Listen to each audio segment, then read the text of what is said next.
Baldur's Gate 3's final major update, and probably the biggest one they've ever released for this game since launch, is just around the corner, with it releasing tomorrow on April 15th, 2025. There's going to be 12 new subclasses, a brand new photo mode, there's going to be crossplay enabled for the first time, and even more than that, and I'm going to go through all of that and detail it in this video. But before I do, thank you guys for over 1,100 subscribers. I really appreciate the support. If you're new to the channel, you like gaming news and gaming reviews for RPGs and other games that I'm interested in, please like and subscribe. Now let's get into the video. So the first big thing that they're finally adding into Baldur's Gate 3 is the addition of crossplay. And not only is there going to be crossplay, but this also means we're going to have cross-platform progression. So if you play on PC, then you switch over to PlayStation 5, you can use your exact same count through Larian versus having to start a brand new game since you're now on PlayStation. And this is something that I've wanted forever. I have multiple friends that play this game on console. I've always played it on PC, so I cannot wait to jump into this game and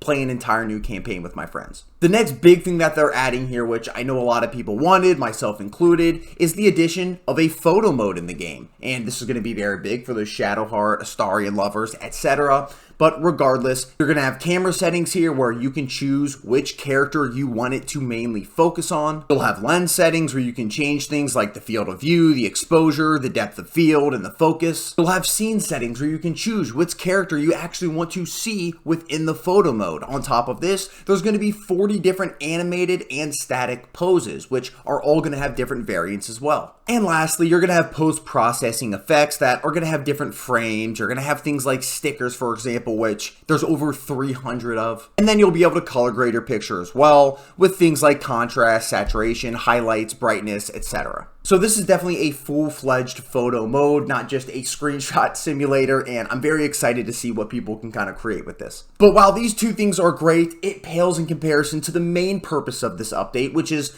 Larian adding 12 brand new subclasses into this game. For the first one, we have the Attack on Titan build, the Path of Giants for the Barbarian. Now, the first big thing you're going to be getting with this subclass is a Giant's Rage passive, which is going to give you a permanent bonus to both your strength and your size. So you are going to be a big boy. And the main purpose of this whole entire subclass is to do as much damage as possible with throwing things, because you're going to have additional damage when you're throwing enemies or throwing items, etc. So on top of this, you're also going to have increased carrying capacity, which is going to be huge for both you and your party. For the next subclass, we have Death Domain for the Cleric. I'm really excited about this one because you can kind of have your ARPG Corpse Explosion build here. So this one's going to have 3 new Necromancy cantrips, as well as abilities that specialize in necrotic damage. So, for example, you're going to have an ability called Toll of Dead, and every time you ring the Bell of Impending Doom, you're going to do 1 to 8 necrotic damage on your enemies, and this is going to scale with your enemy health, so the lower it gets,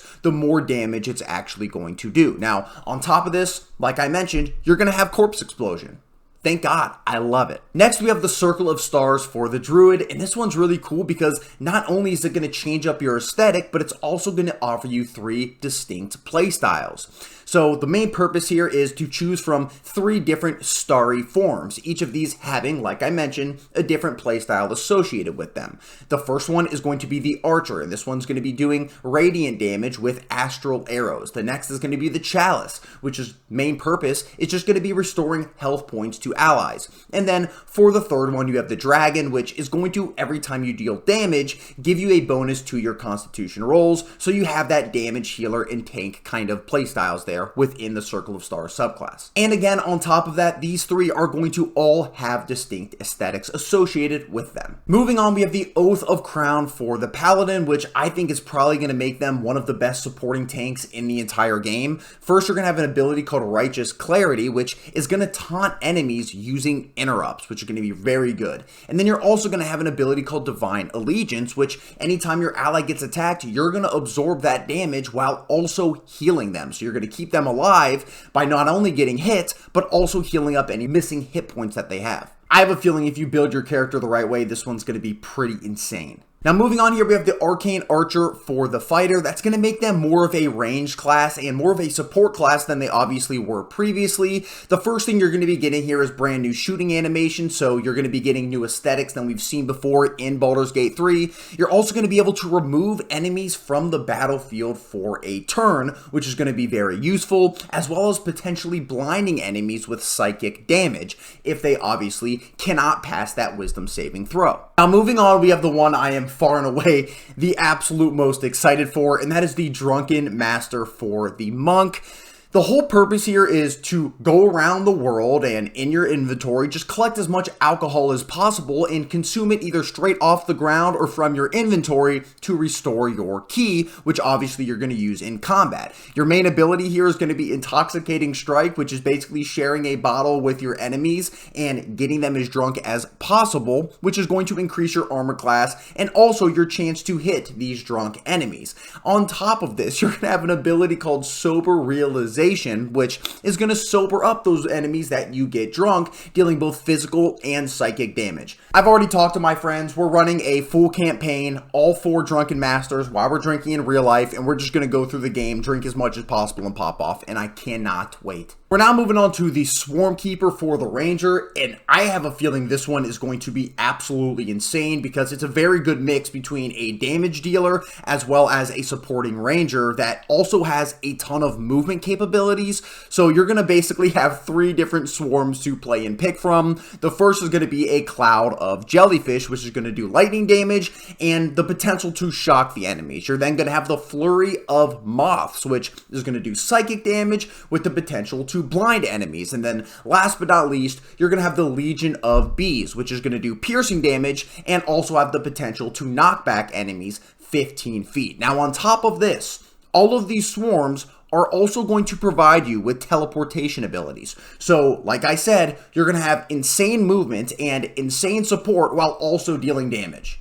This one is going to be good. Moving on, we have the Swashbuckler for the Rogue, which I'm pretty excited for because I absolutely love pirates. My name is Straw Hat Mikey, for crying out loud, so I'm obviously a fan of pirates, as a huge fan of One Piece. With this specific Swashbuckler build, you're going to have multiple pirate type of moves. You're going to be able to blind enemies by kicking up sand. You're going to be able to disarm enemies by flicking your weapon at them. And last but not least, you're going to have a pretty good passive called Fancy Footwork. And with this passive, after you melee an enemy, it basically cancels out their ability to make an opportunity attack against you for the rest of the turn. Moving on, we now have the Shadow Magic subclass for the Sorcerer, and this one seems extremely good again, especially in certain circumstances like being in the dark, because number 1, you're going to have superior dark vision. Number 2, you're going to be able to shadow walk between dim light and darkness, so in the dark, you're basically going to be a god. You're also going to be able to summon the Hound of Ill Omen, and last but not least, especially if you're attempting honor mode, this is really good. You're going to have Strength of the Grave, which is an ability that's going to prevent you from being downed. It's basically the sorcerer version of Drizzt, which is badass. Now, nearing the end here, we have an absolute fan favorite, the one I'm definitely going to be playing my solo playthrough with, the premium Necromancer build for this game, and one that players have just waited so long for, they just modded it in themselves. We have the Hexblade Warlock. Number 1, they're going to be cursing enemies, and they're going to be forcing those enemies to obey whatever you want. Number 2, when you actually do kill an enemy, depending on which one it is, if they have a spirit, you can raise that spirit from the corpses for 10 turns. Now, what's cool about these spirits is every time you control them to hit an enemy, they're also going to provide you healing. So it's going to be a really good class, and I cannot wait to use it. And last, but definitely not least, another one I'm pretty damn excited for, we have the Bladesinging subclass for the Wizard, which is going to kind of be like a battle mage build in a way, where you're going to be fighting up close with swords while also still using that magic. You're going to have new spellcasting animations here for a little bit change of that aesthetic and things we haven't seen again in Baldur's Gate 3 before. And then we also have one of their special abilities called Blade Song, and this is going to grant you supernatural speed, agility, focus,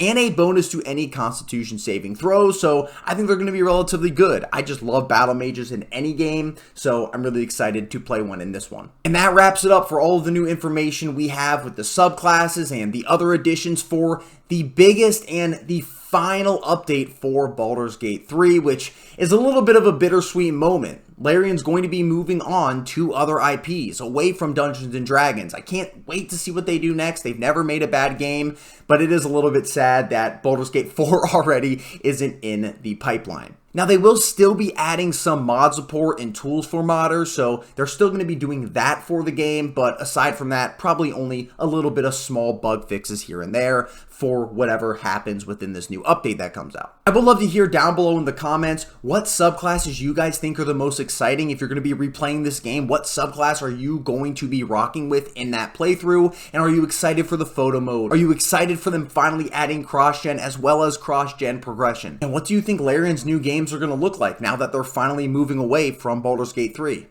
Granted, they have said that like 10 times already, and they're still dropping a huge update with new subclasses, so we'll see what ends up happening. Thank you guys so much for watching the video. If you're new here and you like this video, please like and subscribe. And for my returning viewers, thank you guys as always for the support. Please like this video if you like the video, and I'll see you guys in the next one. Peace!